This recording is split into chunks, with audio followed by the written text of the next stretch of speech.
92.7 FM. I am just now tuning us in on Facebook. Hey, Facebook. And you can also catch us on YouTube. We're live streaming on YouTube as well. You can catch us on TuneIn Radio and Shoutcast. We're also on 95.3 FM HD4. So there's just all kinds of ways you can tune in and keep up with NoogaRadio and the NoogaRadio Outdoors program, hosted by me. I'm Cindy. And it is my absolute honor to be your host and outdoor activity, events, and adventure guide for our community. And I want to know about your events, your festivals, your tournaments, your 5Ks, 10Ks, kayaking, whatever it might be. And especially if it's a fundraiser where there's a lot of 5K, 10K fundraisers or concert fundraisers, golf tournament fundraisers. I'd love to give you a platform to promote that event to help your nonprofit, as well as to encourage the community to get outside and get active. That is just the best way. It's a win-win-win for everybody. And so email me at nrocindy@gmail.com. That's NRO, like NoogaRadio Outdoors, Cindy@gmail.com. I love to get your feedback, and I love hearing about your outdoor activity events and adventures. A quick shout out to Chicken Salad Chick. We thank Chicken Salad Chick for being our sponsor to allow us this platform. And you can catch them at chickensaladchick.chattanooga.com. It's an incredible catering option. There's something for everyone at chickensaladchick.chattanooga.com. There's 2 locations, soon to be 3, very soon to be 3. We've got the downtown location with easy curbside pickup. We've got the East Brainerd location over on Gun Barrel. And we are so proud of Josh Patton because he's opening his 3rd location here in Chattanooga at the Erlanger Mall. So again, check them out at chickensaladchick.chattanooga.com. Now, this show is to give everyone access to the activities, events, and adventures found in the great outdoors. The format of this show is rooted in my passion. I have a Cindy's Choice business, a marketing business, where I connect. It's my passion to connect people business-wise and create a collaborative community. And we're just doing the same thing with this platform with a focus on the outdoors and connecting people with their community, but connecting them through getting outside and getting more active and living a healthier lifestyle. We were honored to have Senator Bo Watson on yesterday, and he shared more how that is just right along with the Tennessee initiative to have a healthier Tennessee.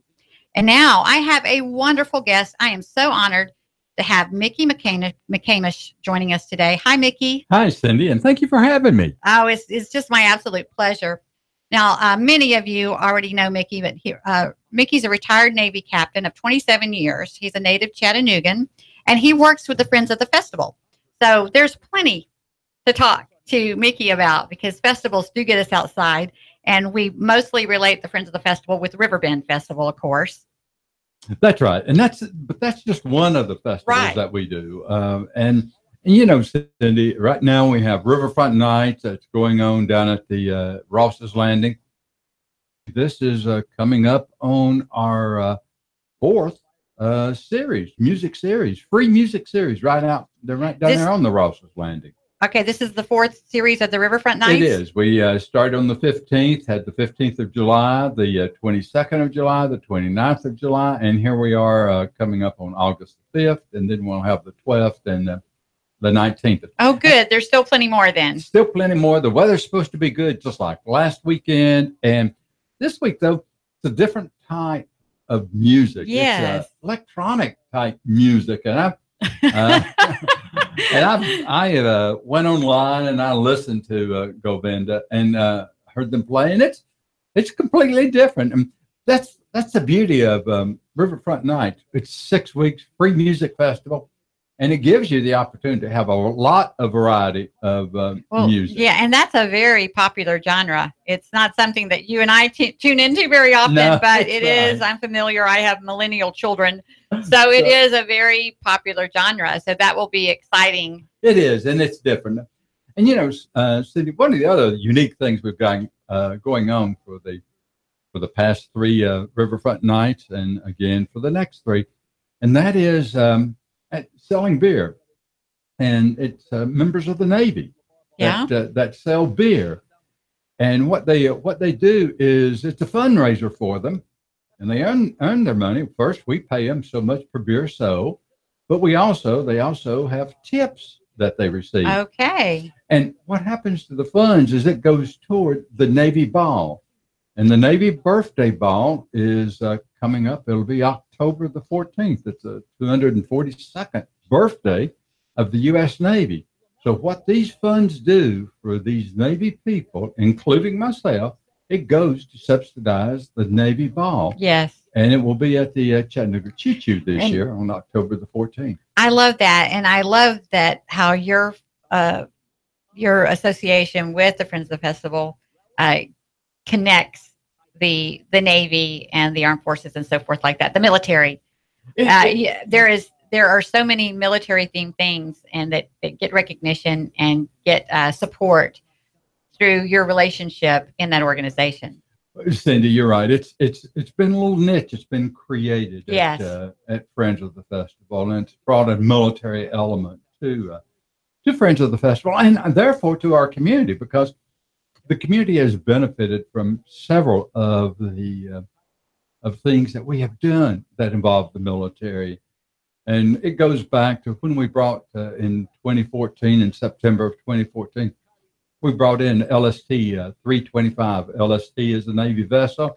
It's a landing ship tank. And I worked with those vessels in Vietnam. Wow. And this particular LST 325, and they run right on the beach. They're very flat bottom ships. So they'll run right up on the beach, and they offload men, personnel, as well as equipment. This particular LST was in Normandy. So it did the June the 6th landing at Normandy. This very vessel participated in World War II. And you say that, and that has been here. That was here in 2014. I missed that. I was back in Texas for a while, and I missed that. So is that coming back to Chattanooga? Is there a possibility of that? There's a possibility of it. LST 325 visits 2 cities a year. When it was here in Chattanooga, we set a record at just under 25,000 that came down to see LST 325. And we did it in, like I say, September. And we wanted September because schools were in session. And so we could engage the schools, history classes, as well as the general public. And so probably around 2019, we'll start working on bringing LST 325 back, because then it would be 5 years. So it'd be about time to bring it back. Yeah, that would be amazing. I've been on some, being from Florida, I've been on some major Navy ships, and it's just fascinating. But, you know, really stepping and standing where like something amazing has happened, you can't explain it until you've experienced. That you're right. You think of the bow doors, and that's what happens on the LST 325, on any LST, is those bow doors opened up, and the equipment and the service personnel, the men at that time, whenever they left the ship, going to climb the rock wall there at Normandy, never to return, a lot of them, because it was their last. They gave their life. Yes, I mean, the casualties were so high. And another thing that we've done that militarily wise is just a couple of years ago, we brought in the moving wall. Yeah, I got to see that. I was going to ask you about that. I really enjoyed getting to get out there, and I made a special trip. I scheduled my bike trip that day around getting downtown so that I could see the moving wall when it came. And I love that. And it's not just seeing the wall that's powerful. It's watching the veterans. Yes. And I almost get emotional telling you about it, but their responses to getting to see the wall just really, really touched me.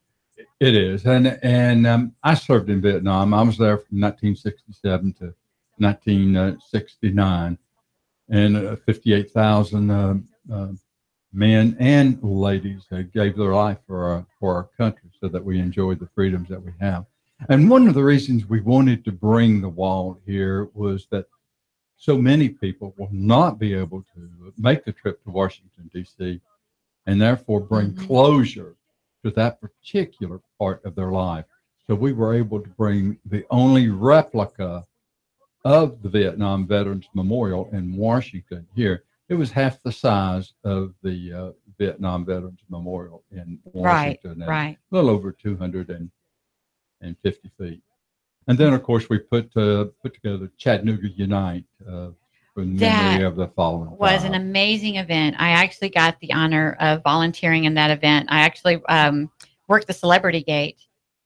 And I was, that was so powerful to see so many people show up for that. But to see these celebrities show up completely, unpaid, not paid, however you say that. Yes. And giving their time and, showing their compassion and empathy was just amazing. It was a really powerful. And you guys pulled that off so quick. Well, I was impressed. It was on July the 16th. It turned out that we Riverbend South, we were at Dixie Fuller's mom's funeral. And the funeral procession, we just left the church, and it took us right there at the Navy Operational Support Center. Oh. And the windows of my car were down, and I heard the automatic weapon fire of the terrorists. And innocently at that time, I thought about who in the world is firing firecrackers here on July the 16th. Wow. And then all of a sudden we were surrounded with the police activity. That is especially that particular summer 2 years ago, I was on that bike path about 3 or 4 days a week. Yeah. I was riding from downtown down to the dam and back. And I had ridden that path that day. Yeah. And I did not hear the gunshots. I was back to the downtown area, but I heard all the sirens and everything heading that direction. Yeah. And so it wasn't until I think I first got wind of it on Facebook or something, because I hadn't even made it home from my bike ride to catch the news and understand what happened. But so that was on Thursday, and the next day, Friday, I was having a conversation with Chip Baker, and I said, Chip, I think what's going to happen is there'll be a lot of fragmented events honoring the memory of, at that point, it was only the four Marines had been killed because Randall Smith, and Randall worked with us at Riverbend, as a matter of fact. He sold beer, of course, at Riverbend and Riverfront Nights, again, earning money for the Navy, for the Navy bomb. And I said in conversation, I said, I think we are doing an event that brings and unites the city in a grieving and healing and celebrating program. Yes. And that was at 1:00 on Friday, the very next day. And that was the genesis. That was the beginning of Chattanooga Unite. So I remember Chip saying, well, what are you thinking? And location-wise, we just finished doing an American Dream concert benefiting the UTC Veterans Entrepreneurship Program at Ingalls Stadium. I said, well, maybe Ingalls Stadium. And then a few moments it grew to, well, let's do Finley Stadium. And then he said, well, maybe we are to think about bringing Riverbend back. And so bringing the barge back. And so it grew to that. And then over the weekend, we put the program together. We just had the Armed Forces Day Parade, and Navy I was a parade marshal and had gotten a lot of exposure to Chief of Naval Operations, Jonathan Grannard. Yes. And therefore, through that relationship, it helped in bringing the Blue Angels. And that was so powerful. What determined the date of September the 16th was, that was the date of Chattanooga Unite on the waterfront, is that we looked at when I said, let's look at the schedule when the Blues are headed from Pensacola north. And the first date that they were headed north was September the 10th. And we said, well, we don't want that date. It's too close to 9/11. The next date, they were going on September the 16th, 2 months, they were going from Pensacola to Oceana Navy Air Station, where I've been at many a time. And that would take them very close to Chattanooga. And that determined then the date for Chattanooga Unite, and we were able to bring the Blue Angels in on September the 16th. You were able to coordinate that level of celebrity. The performers that were there, I remember Harry Connick Jr. for one. Right. that Brantley really stood Gilbert, out for me. Yes. Trace Acton. Yes. Cope Ford. And the actor, Sam. That's Samuel L. Jackson. Samuel L. Jackson, yes. And that's what amazed me, is in such a quick time, because not only could they pull this event together, and but to be able to have that kind of celebrity find time in their schedule that quickly. But that just shows, that's what I say. I was so impressed with their compassion to make room on their schedule and get there. Sure. And I'm sure they had to do some major rearranging. Well, it was real funny with Samuel L. Jackson. Now, we put together this program. This was over the weekend, realizing that the terrorist attack occurred on Thursday. And over the weekend, then we put together all this program to line all of this up and logistically just how we were going to execute. And then and we had picked Samuel L. to be the MC all along. Monday at 1:00 in the afternoon, talked to Dr. White, close friend of Samuel L. Jackson's here in Chattanooga. And by 4:00, Samuel L. had committed that he would come and MC of the same day. Yeah. So we really put it together. We also wanted to make sure the concert was free. We wanted to do an Armed Forces Day parade. And we wanted to do just like in church where you pass the offering plate. Mm-hmm. Except what we did was went and Walmart donated 5-gallon pails to us. We had 120 5-gallon pails that we passed throughout the audience for people to donate. And from that, we collected $467,000. That's amazing. And again, I just felt so honored that I could contribute and be a volunteer that day. But then I've participated in both of the hero walks since then, because it's just like I want to keep supporting and contributing to that. And that's what I love about this community is, that community sort is there. I don't know how many thousands showed up for the two hero walks, but there was a tremendous turnout. Oh, there surely was. We had about 80,000 for Chattanooga Unite. And the one issue we had was just exactly that. People wanted to be a part of it. And that's what we felt was going to happen with Chattanooga Unite, is that people really wanted to be a part of it. And what can I do? What can I contribute? It usually costs about $1 million to bring the Riverbend barge in, set it up with all the crafts that are involved. And all of that was donated. And, we still have from the concert, we had 5 flags. I was going to bring that up. That is one of my favorite bicycling destinations. And that's usually where I stop and get a tourist to take my picture for my Facebook post. I love those 5 flags and that constant reminder every time that I'm downtown. Well, and we had the flags there. We had the poles manufactured. The placards, the wording on the placards created those words, what went on each of the placards. And then we, through Kelly Cotton, who is the wife of then Marine Captain Chris Cotton, that was a commanding officer actually was inspector, I guess, instructor and inspector for the Marines that were killed, the 4 Marines. And we ran it through each of the families to make sure that they were okay, and Randall's family as well, to make sure they were okay with the words. And then all of that was all donated. Wow! And we keep an eye on the flags. I've got a fresh set of flags that Tom Glenn keeps us supplied. I thought about that because I do ride out to the end of the pier so often that the flags always look good, Mickey. they always show us proud. Well, we try to keep the fresh ones up there, and I have 5 flags in my office that we constantly replace. And then once we use those 5 flags, we give Tom a call. We'll go by and pick up 5 to have in reserve. Awesome. Well, hey, you are listening to NoogaRadio Outdoors on AM 1240 and 92.7 FM on NoogaRadio. This is Cindy. I'm your host, and I am visiting with Mickey McCamish, who is a retired Navy captain of 27 years and works with the Friends of the Festival. And we were highlighting the Riverfront Saturday nights. Did I say that right? The Riverfront Saturday nights that are happening right now and for the next few Saturdays. But I was also so excited to have Mickey on because I'd heard about Mickey and his reputation before I ever got the honor of meeting him. And we cross paths a lot because we're both very involved in our community.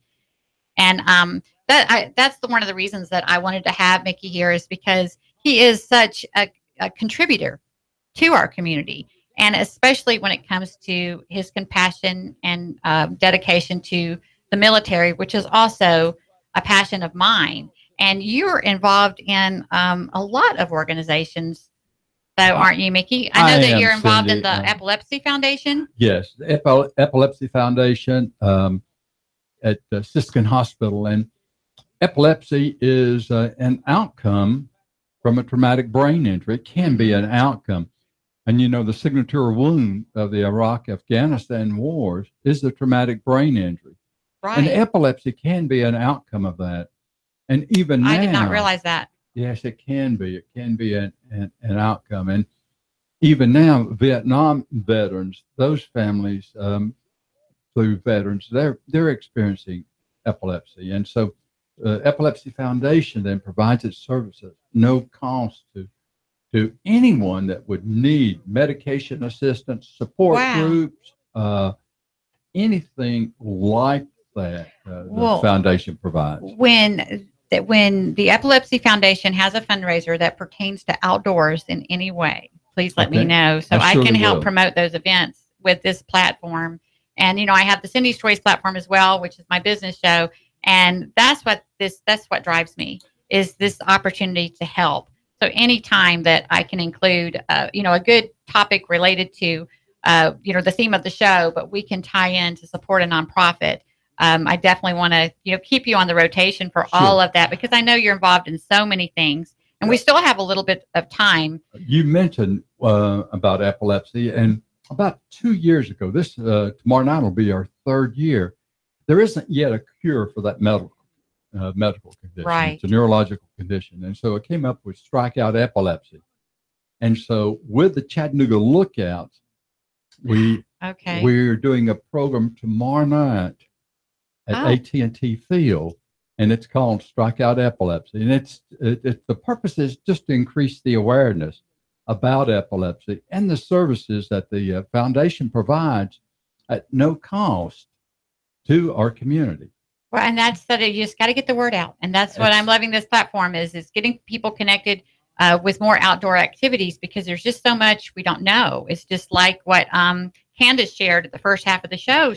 She hears a lot of people say there's nothing to do in Chattanooga. And like, oh my gosh, I can't keep up with everything there's to do. But the same thing with all these opportunities and resources that people have that they just don't know about. There are. So I appreciate this opportunity to share, and I want to invite you back anytime that you have anything, because I know you're involved in so much. You're such a contributor to our community that, and I'm loving knowing about this Strikeout Epilepsy. Strikeout Epilepsy. That's perfect. And I'm excited because the Lookouts are going to join us on the show. So that'll be fun. I mentioned earlier that Louie will be with us, and radio listeners are like, well, no, Louie doesn't talk. But you'll have to catch us. You'll have to check us out on YouTube and check that out. Thank you so much, Mickey McCamish. I look forward to having you back. Thank you, Cindy. Thanks for having me. That's a wrap.